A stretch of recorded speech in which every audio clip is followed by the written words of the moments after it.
Okay, we're going to get started as folks are still coming on in.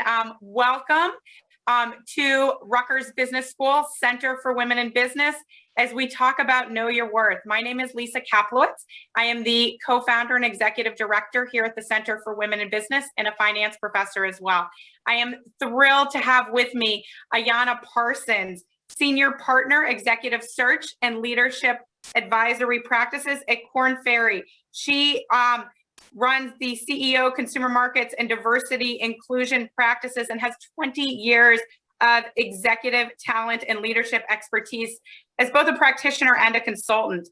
She places talented executives on boards and into C-suites via CEO, president, and chief marketing officer roles. She leads Korn Ferry's Power of All platforms, which unlocks and unleashes the potential and power of leaders by driving greater diversity and inclusion, both at the C-suite and in the boardrooms. She is highly sought after as a talent and leadership expert with a wealth of expertise leading leaders in their respective organizations in sustainable and transformational growth. In addition to that, in all of her spare time, she has co-founded the Fearless Fund, a $20 million venture capital fund to close the gap for women of color, which there was a great article recently saying that women of color entrepreneurs are the new unicorns. Did you see that? She was born and raised in Hot Springs, Arkansas, attended Oral Roberts University, which I know the men had a very good show in the tournament this year. They did. And Ayana was a D1 Division basketball player. So lots of great wins, both on and off the court from sports, as a lot of you know I talk about all the time. So thank you, Ayana, for being here. Thank you so much for having me. And what I should say is, even though I did go to school on a D1 basketball scholarship, my basketball career ended pretty early. I ended up transferring to Florida A&M University, where I got my undergrad and MBA, and it was probably the best decision I made. And I'll come back to that later as we talk about knowing your worth. But thank you so much for having me. Oh, I love it. We are going to have a really incredible conversation. We want to make this as interactive as possible. So please, we encourage you to use the chat feature as we go along.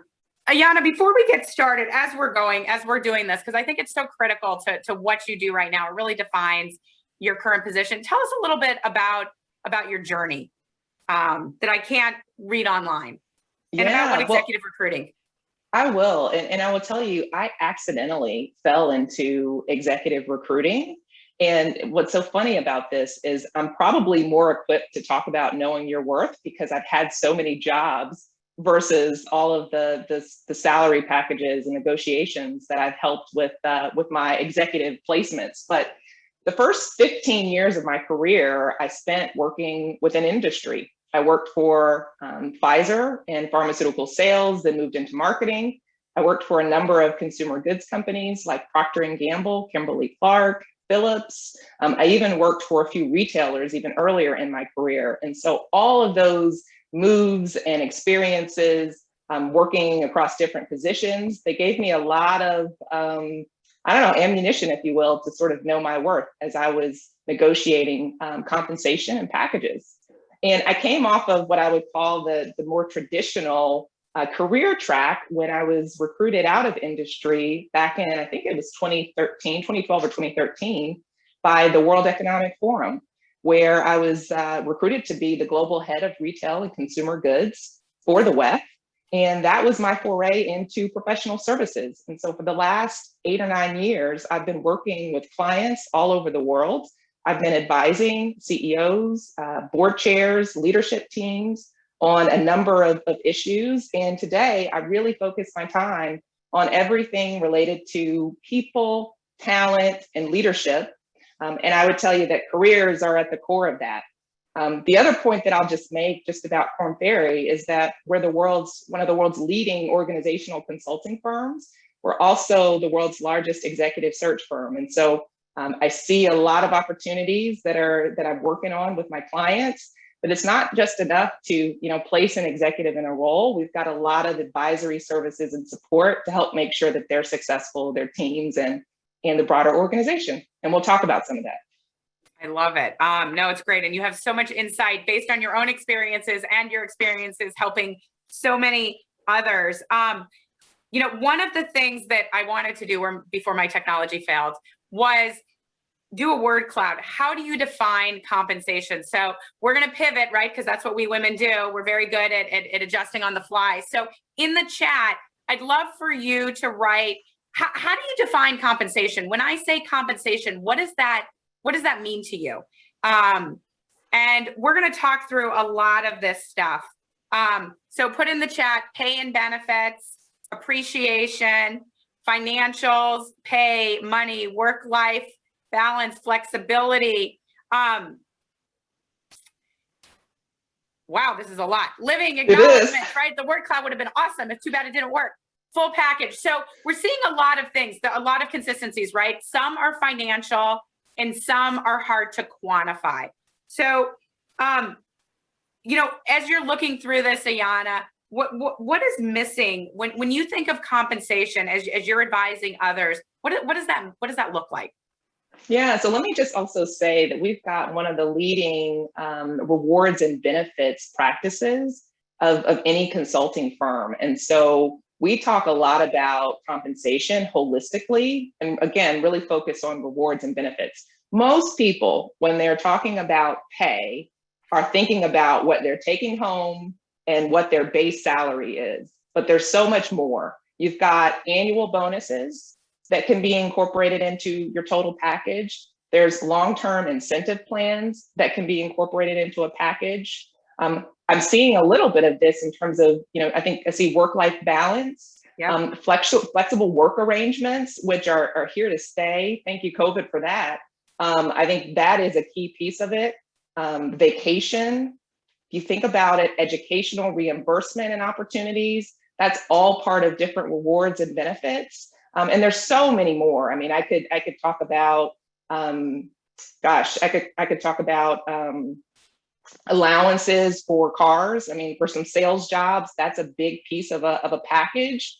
And I think at the core, people want to feel really valued by their company, and making sure that you've got a comprehensive rewards and benefits package as part of that. Yeah, I think that's critical. And what you talked on with some of the flexible leave policies, et cetera, are really critical. I know I just signed something along with 300 of the other faculty members for paid family leave to the Biden administration, because before we can get equality in the workplace, we need to make sure that division of labor at home is divided up equally as well. And for folks to start taking advantage of it, not just maternity leave, but paternity leave and family leave. Oh, Lisa, I'm so glad that you mentioned that. At a former company of mine, I helped us negotiate and really renegotiate parental leave. And we had policies for both paternity leave, maternity leave. We went to a 6-month standard, which was really sort of best in class for the US. Certainly not necessarily on par with our European colleagues. But then we also implemented adoption policies. And so these are all part of a comprehensive rewards and benefits type of package. Awesome. Okay, so let's talk about how do we get the data. So we know women, they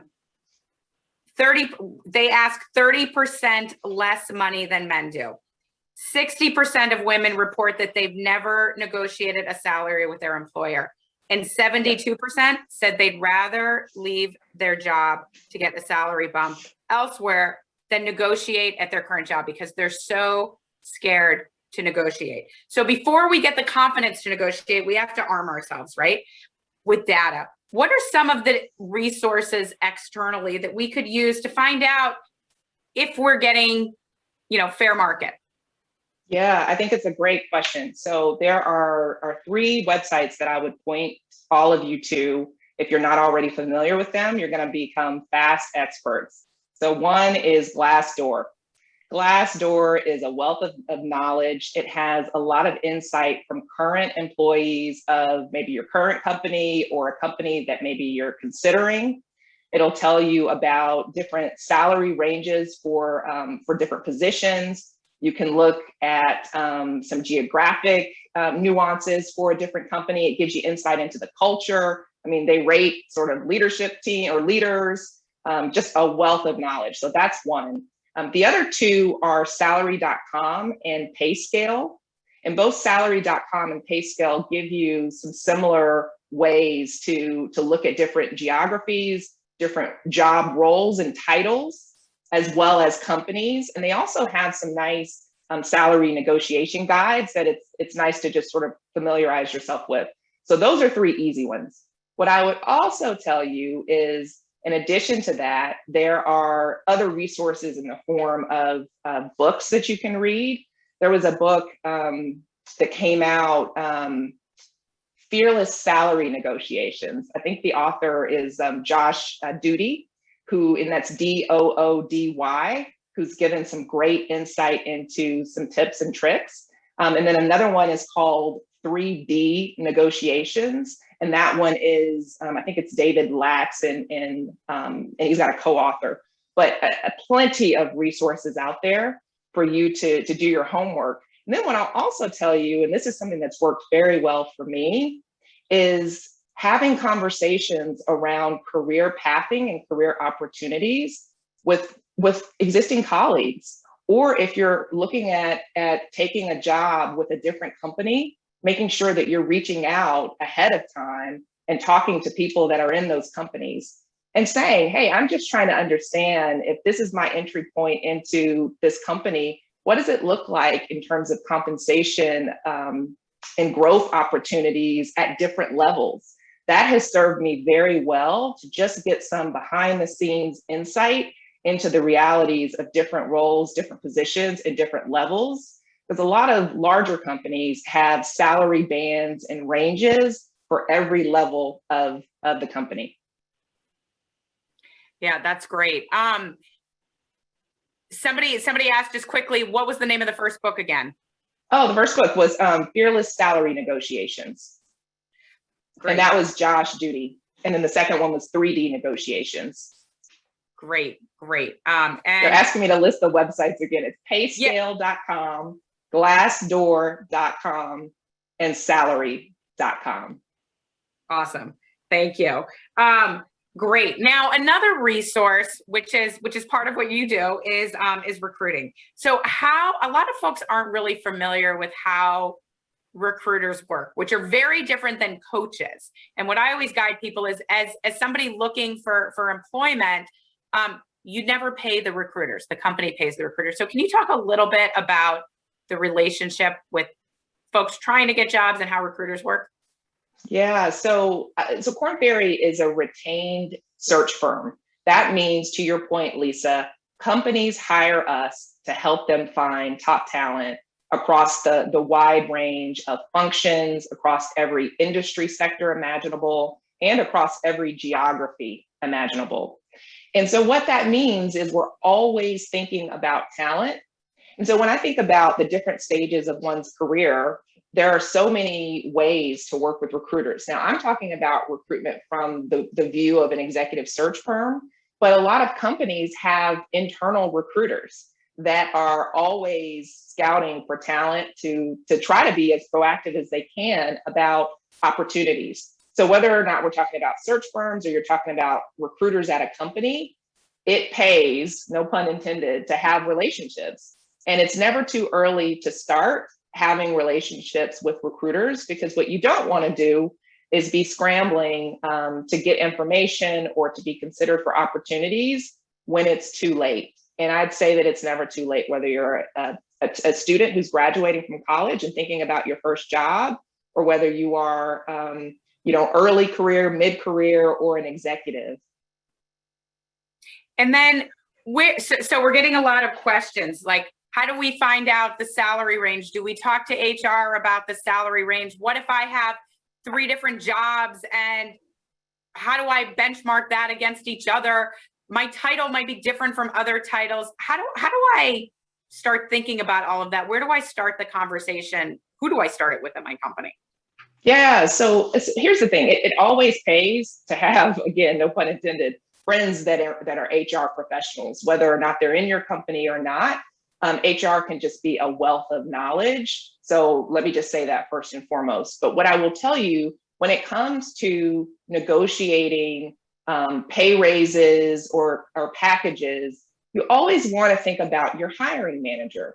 And now we're getting into a little bit of the brass tacks. And so if you want to better understand your worth and you feel like maybe you're underpaid for your position, the first step is to do your homework. And that is looking at fair market value, leveraging some of those resources and websites that I shared. Also understanding from peers or colleagues, understanding what some of the ranges are.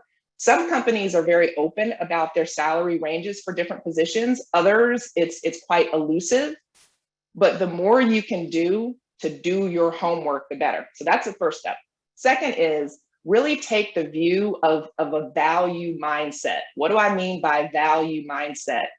When you're negotiating your packages and raises, you want to be able to articulate the value that you uniquely bring to your company. You don't start from a place of, I'm underpaid, this person makes more money than me. That's not the approach. It's quite the opposite. And what I thought I would do, just because I like to just bring this down to a really practical level, I did some digging, and I found a counter offer for one of my jobs. And this is going back, I don't know, 16, 17 years ago. But I was able to negotiate a really strong package. In the end, I didn't go work for this particular company, but I thought that it might be nice for me to even read that counter offer, the letter that I sent to them. And we went through 2 or 3 rounds of negotiation before we landed on what was a great package. So should I read it, Lisa? Yeah, I'd love it. All right. Okay. So this is 2005. Dear recruiter, I would first like to reiterate my interest in your offer and thank you for the opportunity to join the company's team. However, at this time, I am unable to accept your offer of employment for the following reason. Based on my research into industry standards for salaries and your company's standards for incoming marketing MBAs, my overall compensation package is still relatively low. Since we have agreed that I am worthy of a $16,000 increase in base salary, I have to believe that this warrants further evaluation of the hiring bonus, stock options, and vacation package. While I do realize that traditionally, MBAs coming out of historically Black colleges and universities have not received the same offers as more traditional MBA candidates from the schools that you traditionally recruit from, I can assure you that I'm a unique candidate. If you take a closer look at my background and past work experiences, you will notice that it is far closer to that of a more traditional MBA. In some cases, my experience even exceeds that of a traditional MBA. Let's keep in mind that there are many traditional MBA candidates who work for several years in completely unrelated disciplines before obtaining their MBAs. I can confidently say this is not the case with me. I have solid years of relevant work experience. Not only have I made a commitment to the healthcare industry, this is a healthcare company, and to the marketing profession as a whole, I would really like to commit to building a career at your company.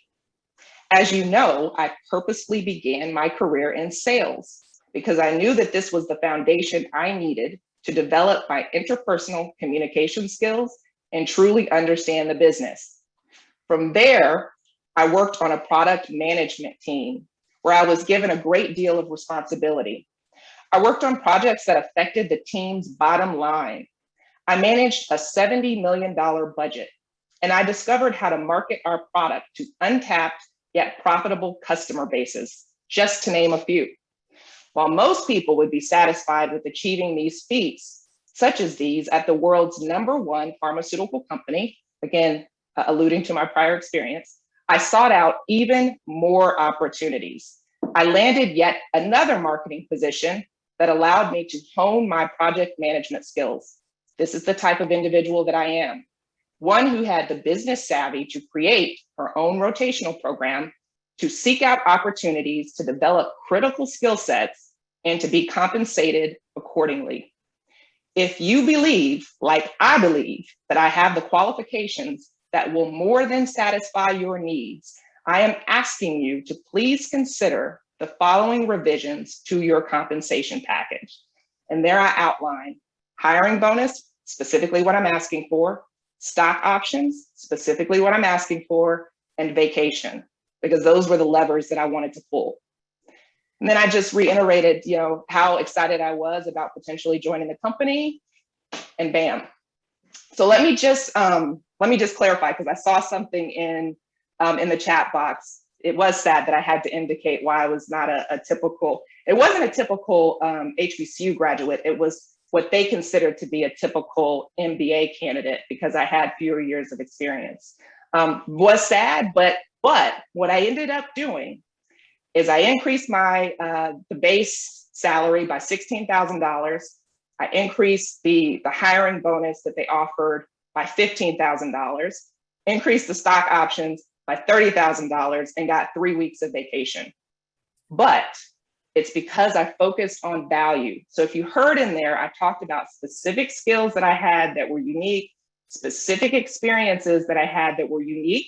And I started it out telling the employer, based on my research into industry salary standards and into your company.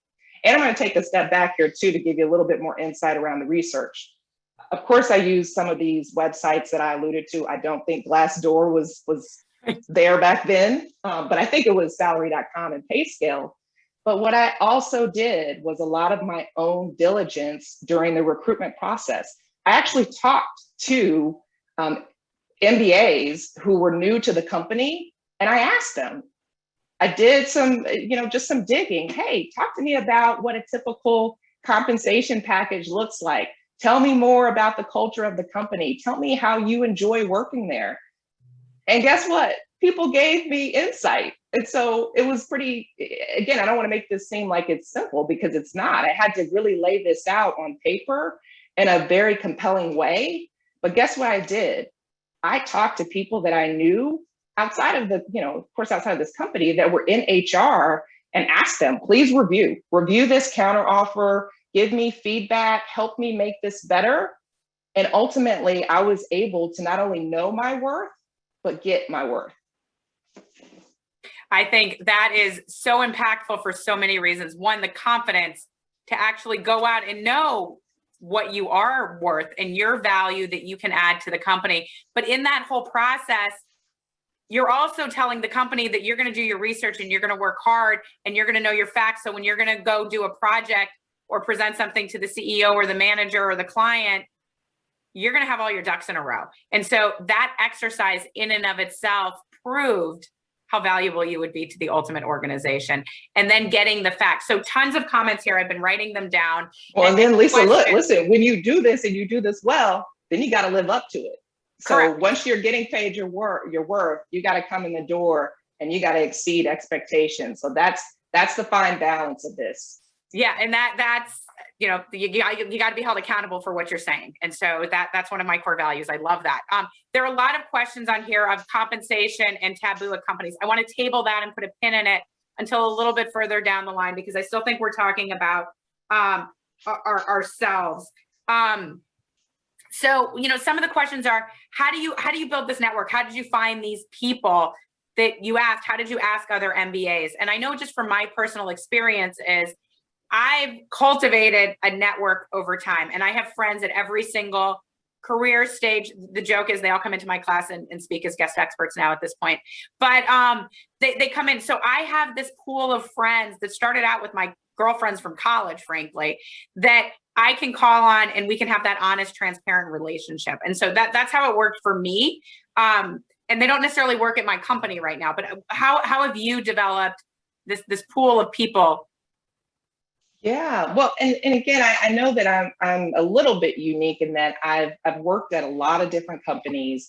I've lived in a many different cities and many different states. And so I just have an extensive network, but it's never too early to start. And so what I've always done and what I subscribe to is you have career aspirations, making sure that you have mentors that are in the types of roles that you aspire to get into. Those mentors don't have to be with your company. They can be outside of your company. In fact, it's great if you have mentors in your company and mentors outside of your company, and people that are 1, 2, 3, 4, sometimes 5 levels above where you are that can give you guidance and give you advice. I think that is just so critical. I think the other piece that I would just tell you of this is don't underestimate these external resources. I really do mean that Glassdoor and Salary.com and PayScale can give you ranges and insight based on your specific geography. There's also a lot of books. I know that we've got a wide range of professionals, but you should do some research into your specific industry sector or your specific function and see if there are some compensation reports. For example, within private equity, there are organizations that publish anonymous compensation reports so that you have an understanding of the different salary ranges across different roles. I've seen those reports. You just have to make sure that you're looking for this information, and you'd be surprised what you can find out, especially with the internet. And I think the other thing that's really critical, there are a whole bunch of questions or a whole bunch of comments saying, I'm surprised people aren't going to give their salaries. Are you sure? And what I've actually found recently, and I'm more comfortable, right? I'm further along in my career. I'm not incorporated full time anymore. I will tell people what I make. And I know a lot of mentors now that feel it is their obligation to tell their mentees what their compensation is. So my guidance to folks would be ask. The worst thing they could say is, that's a rude question. Like, I can't believe you would ask that. But most likely they want to know too. So while it might be harder even within your own company, ask your peers, and you'd be surprised how many people might actually be comfortable sharing that information. I don't know if that's what you found, Ayana.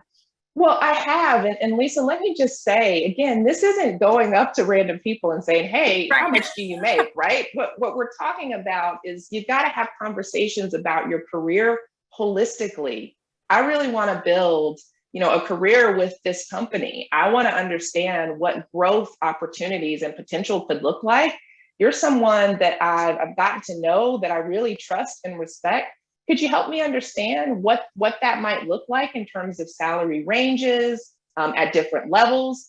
And again, it can feel like a difficult and awkward conversation to have. The worst thing people can say is no. But you know what? They might say, yeah, actually, let me give you some perspective on how it works here. And if they say no, you're in the same place you were before you even asked the question. So it doesn't matter. It's absolutely right. And that's another thing.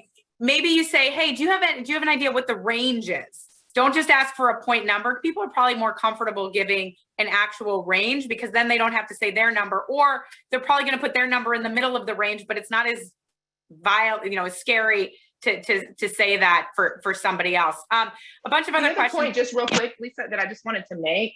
Your boss and or hiring manager can be a really good resource. Now, the caveat is that there's a lot of work that's been done that would say that people don't leave companies, they leave bad bosses. But if you've got a great relationship with your boss, you trust your boss, I would also start having these types of conversations, again, with an eye towards understanding the potential for your career trajectory, what some of the pathways are. And it's going to help you down the line when you go back to that hiring manager or boss and want to actually negotiate an increase, which we can talk about that as well. And what I think is important to do that.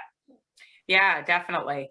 Additionally, some folks are saying leadership's very vocal in not discussing compensation. Okay, fine. That's why you're not going up to random people. You're going to your trusted friends.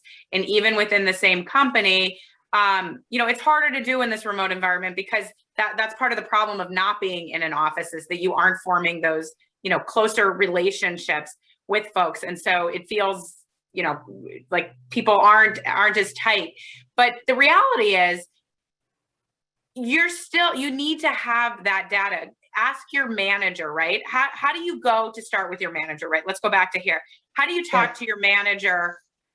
You've got the information from Glassdoor. You've got the data points. You're underpaid. You might not know specifically at your company, but how do you start that conversation with your manager where you say, hey, here's what folks outside this company are making. I don't want to leave this company, right? We'll talk about leaving and that as well. How do you begin that conversation? So let me just, even before you begin those conversations, let me give you some tips. Performance reviews are very important.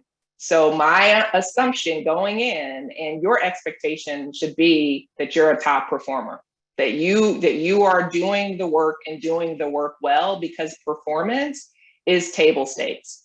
Very early in my career, I learned about a framework called the PI model. And it's a model that I think everyone should live by. And it was just eye-opening. And I'll tell you what it means. PI stands for performance, image, and exposure. The higher you go in your career and with your company, the more that performance is table stakes. And a lot of people think that if I'm performing and performing well, then I need to be promoted, or I need to get so much more money, or I need to get this. But what they may fail to realize is that there's that I, which is image. What are people saying about you when you're not in the room?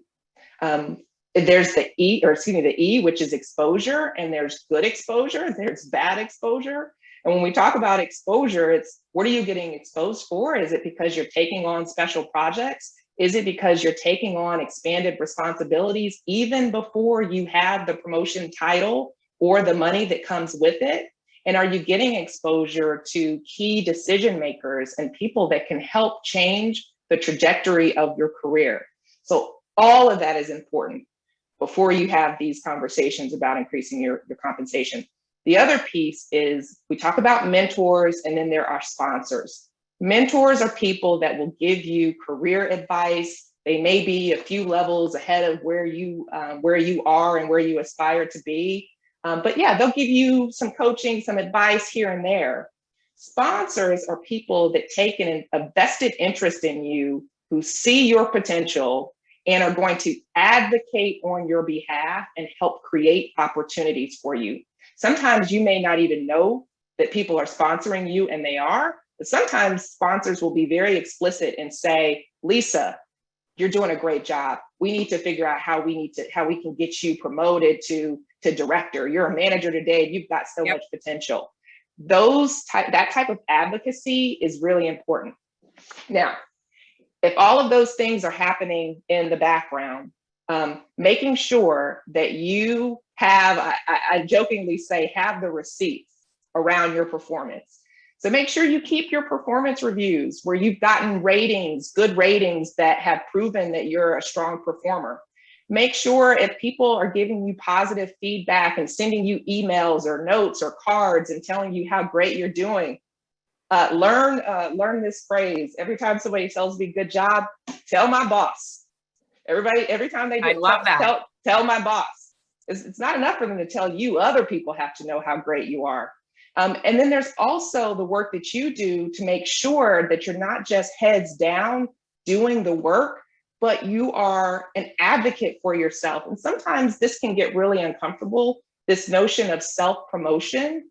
It can feel like you're being selfish or being out there, but self-promotion is one of the ways that you raise awareness and get more exposure for the great work that you're doing. Great that you're in, the finance department, but operations might not know what you're doing, but they might affect your career, or sales might not know what you're doing, but they might affect your career. So make sure you're telling people within your organization about the great work that you're doing. Now and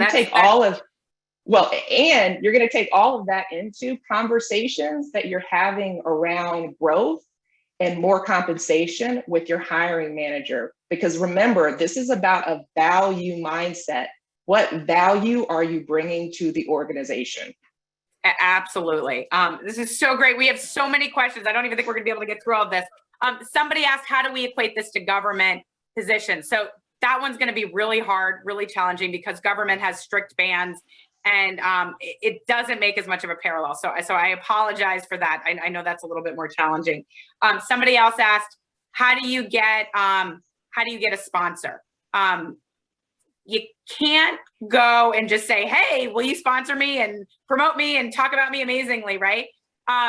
So, Ayana, I don't know if you have any tips. I can think of one, just, to your manager. Hopefully you have a good manager, right? I think you said before, people leave companies, they don't leave people leave managers, they don't leave jobs. Can you help me get more exposure to our CEO, or I'd love to attend some of these meetings more. Can I do this? Can you I think I'm ready to lead this presentation. Here's why I'm able to do it. Ask for those things without saying, can you be my sponsor? But do you have any other tips on that one as well? Yeah, I do. So the sort of rule of thumb is that you don't ask for a sponsor, you are sponsored. Now, that said, I think that there are ways that you can garner sponsorship, and you actually might already have it. I mean, if you think about the people that tap you on the shoulder, that pull you into projects, that give you more exposure, that create opportunities for you, whether it's formalized or informal, that is sponsorship. So I want to just make sure everyone understands that. But you also can be observing within your company and your organization, and title aside, start to see who's getting opportunities and who's not, who's in the room where it happens and who's not. Who do you admire? Who is in the different roles that you aspire to be in? And how do you get more exposure to those people? And usually it comes down to adding value. So be above and beyond your current role, how can you help others that may be in your department, who may not be, others that may be in your sort of specific office, but maybe they're not. There are probably many ways that you can be helpful to others that you admire, that are in roles that you want to be in, but you've got to ask, and they've got to know that you exist. And you also have to do a bit of that uncomfortable self-promotion to let people know, hey, here's who I am. This is why I joined the company. This is the wonderful work that I'm doing. Here's some of my accomplishments, and I'm eager to add even more value. I think that's great. I think we're going to have the playback for this group, Lisa, because these it comments. It is being recorded. Right. So it is being recorded. We are going to share it with everyone who registered and participated and attended this event as well. So you do not have to write so quickly. Both Ayana and I talk extremely quickly, which probably makes it even more difficult. As I'm looking at some of the other questions. So we spent a lot, and we only have a couple minutes left, but we spent a lot of time. What can we do? What can we do? There are a lot of folks on this call that are leaders of their employee resource groups, their people business resource groups. A lot of those are moving from, support and community to advocacy. What are you seeing from companies that you're working with as well with respect to paid transparency? Are you seeing more of them? If this wasn't one of our prepared questions, but are you seeing more companies do that? And if so, do you have any advice on how to get the companies comfortable to not be scared of a lawsuit? Because that's not what this is about at all. Yeah, well, I'm so glad that you asked this question. And I will tell you that, pay equity, it's a core talent and business issue of today. And so if you are an HR leader and you are watching this webinar, it is never too late to get a handle on this. And it's so interesting. I mean, when you think about regulatory pressure, that does tend to be one of the levers around thinking about pay equity, but then there's societal expectations. There's a link to organizational performance. There's employee expectations. And when you think about it, when there is fairness, when there's equitable, when there's more transparent pay sort of policies, practices, and procedures, you're able to retain your talent. I mean, the war for talent is real. There are a lot of organizations, of course, that were affected negatively by COVID, but then there's also a lot of companies that had essential workers or maybe technology companies that are on fire in the midst of this pandemic. So remember, I mean, you're only as good as your people. And when you think about pay, rewards, benefits very holistically, it only benefits the companies. So that would be sort of my message to you. And if you are interested in learning more about the work that we're doing with our clients, because we do a lot of work around inclusive pay, inclusive rewards and benefits. And my colleague, Tom McMullen, he's sort of my partner in all things pay equity. I'd love for you to reach out to me, and we'll make sure that the group has my info for that as well. No, I think that's really important. And for those folks too that are leaders within their organization and managers, the question was, how do I find a sponsor? It's up to all of us that have the privilege of that leadership position to reach out to our team to ask, how can we help you advance in your career? And also be mindful of what we can do to make sure that our employees and our team members are being paid equally without having to wait for them to come. Women, especially underrepresented minorities, are not as comfortable asking for that because we're so scared of being told no. So it's up to us as leaders to initiate those conversations as well. There was another question. Are you seeing more diverse companies asking for more diverse candidate slates right now? Absolutely. I think in the US, everyone knows we've had this racial reckoning over the last year. And so we're absolutely have clients that are thinking about diversity much more broadly. And let me just say this, if you think about the definition of diversity, it really spans far beyond race, gender, ethnicity. It really is all of the forms of difference that sort of make us unique. And it can mean socioeconomic status, it can mean religion, it can mean a lot of things. And so from that definition, we're all diverse. But what I am seeing more of a focus on is talent that has been historically overlooked, that has been historically disadvantaged and underrepresented. And so I think that is helping to bring to the forefront issues around disparity, issues around lack of equity, particularly when it comes to persons of color. Black and brown talent. Yeah, and what I end up telling my students all the time is nobody's going to hire you just because you're diverse. You have to have the table stakes to actually have the skills, right? So you have the skills. Like, you're going to Rutgers, you're taking my classes, right? Like you've got the chops. It is an and, because it adds a different perspective that, by the way, is part of the company's customer population. And so you need to have that mindset. And so that I think that's really critical for all of us to understand as well. Said another way, Lisa, I'm dope. And yes, I just so happen to be a woman, or I just so happen to be Black, but I'm dope. You guys read the letter? That's what I say. I say it 16 years ago. And right, it's an and oh, by the way, I'm this. Awesome. So one of the other things that folks have been asking is pay ranges, right? Companies. So as an employer, one of the things we can all do is make sure that our job descriptions are as transparent as possible. The pay range is transparent as possible. It is illegal, I believe, in New Jersey to ask, what were you making? Correct.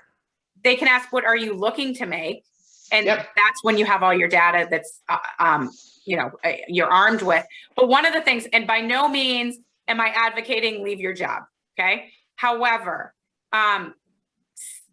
it's known quite often that the people that have joined more recently, even at that same level, are paid more. If I started a long time ago, I've been with this company for years, I might be getting the top bonuses and raises, but I'm still starting out at such a low point that I'm making less.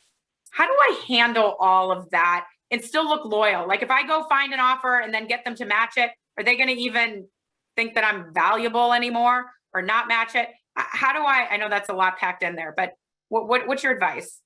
Yeah, so I'm just looking in the chat box. So yes, there has been a lot of legislation around pay, and specifically related to pay equity and more fairness for women. And so there are many markets, and you alluded to New Jersey. New York is another one where recruiters cannot ask for compensation history, because historically that was the benchmark for what you would be offered. But if there were already pay disparities, then it just becomes this never ending cycle where you're constantly underpaid. And so what we do focus on is your compensation expectations. So I do think that that's important, to have a sense for expectations. And I'll give, I guess, a couple of tips around that. So if you are thinking about negotiating for a new opportunity with another company, you should understand the range for that position. From a negotiation standpoint, you don't want to play your cards. And so if you throw out your compensation expectations, well, your bar might have been too low. Hopefully you've done your research, but you also want to understand, because believe me, the company has a range in mind. And sometimes it's that they're willing to pay whatever they need to pay to get the best person. So you want to ask that question, so that you're not locking yourself into a salary range too early, or even worse, negotiating against yourself. You also have to recognize that in any negotiation, you may not get what you want. And so that is where you've got to be thinking much more holistically about compensation above and beyond a salary. What are some of those other things that you can ask for? A great example, a job that I negotiated, a package I negotiated in the past, I was able to get an educational opportunity. So it was executive education.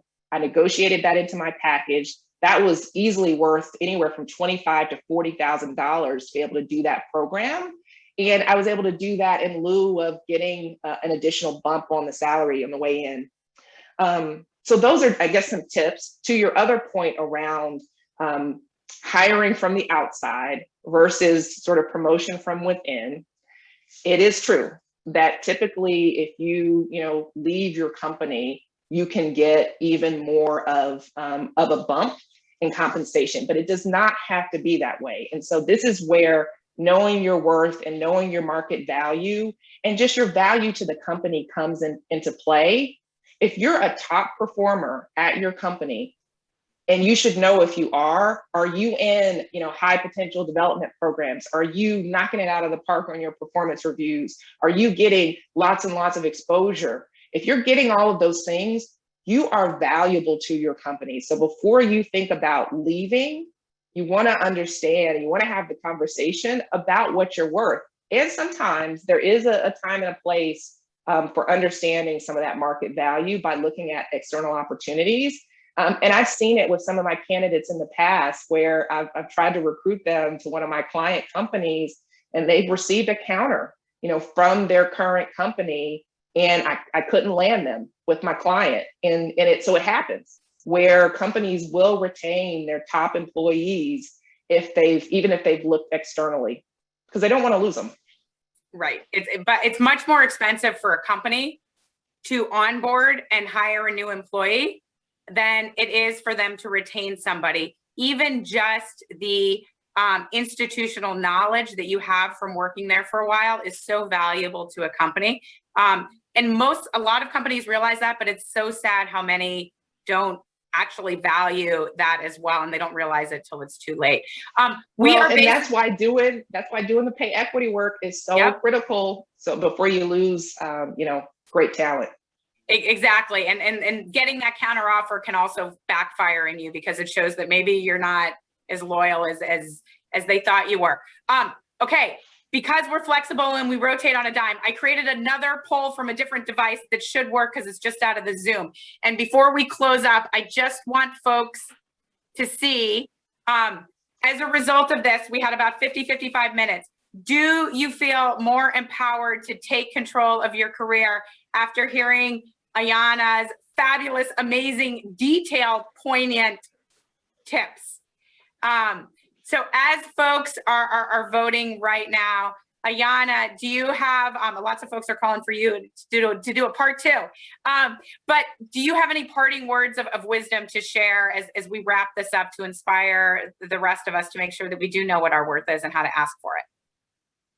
Yeah, I mean, be intentional. I feel like that's always my advice. Be intentional about how you manage your career. Remember, no one can do that for you. You have to take charge of your career, and also be flexible. Again, take away from this that we're talking about money. That's why I wore my green jacket, because I knew we were talking about work today. But there are so many, intrinsic values that go above and beyond money. And sometimes the grass isn't always greener on the other side. So think about what's most important to you, and know that nothing's sort of off the table when you think about negotiating, your worth. So that's what I would leave you with. That is great. And just to share, 96% of folks said that they feel more empowered. So that's like an A+ from the professor. So that is absolutely fabulous. I want to thank our partners and our sponsors. I know a lot of you are on the phone right now. We could not do this without you. And so I just wanted to say thank you. And then our next event for the center is actually May 4th. The Art of Slowing Down, a conversation about how to take time to care for our mental health, our well-being. As women, we prioritize ourselves last. We're going to conclude that fireside chat with a guided meditation as well. Christine Dates is a yogi and meditation expert, and Robin Doyle is on our board of directors for the center, and they're going to lead us through that amazing session. So, Ayana, I can't thank you enough. This has been inspiring. This has been helpful. And hopefully we will get a lot more women and men to know their worth. Thank you so much for having me. Have a great day. Take care, everyone.